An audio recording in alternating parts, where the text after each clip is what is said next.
It's been a day of assessing storm damage right across the country. In Brentwood, in Essex, a 400-year-old oak tree came crashing down on a family home, causing extensive damage. All of us were working from home.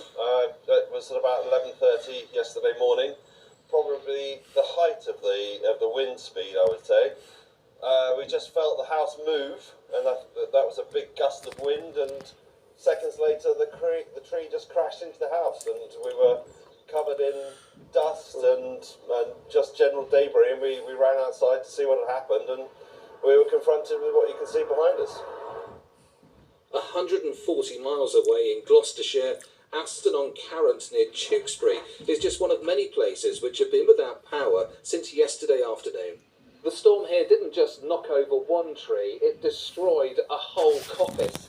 And when the bigger ones came down, they took out that electricity wire, knocking out the power for everyone around here. Yeah, you just went like that. This all happened in Pauline's garden. Very, very bad. I've never seen the trees moving like they were yesterday. And I saw them moving, I shouted to my husband, look at the trees. And I walked back into the kitchen, and by the time I got in the kitchen, he said, they're going, it's gone. It was the Needles on the Isle of Wight where a gust of 122 miles per hour was recorded yesterday as the storm moved across the country. Numerous trees were uprooted. And vehicles were blown over on the roads. Oh, yeah.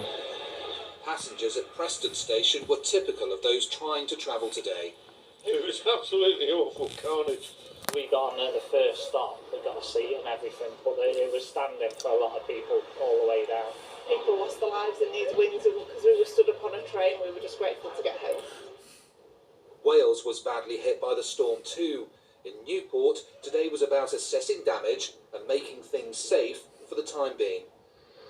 The weather was still causing issues in some areas. Snow fell across parts of northern England. That ball. Storm Eunice may have gone, but the problems caused by it are very much still with us. Danny Savage, BBC News.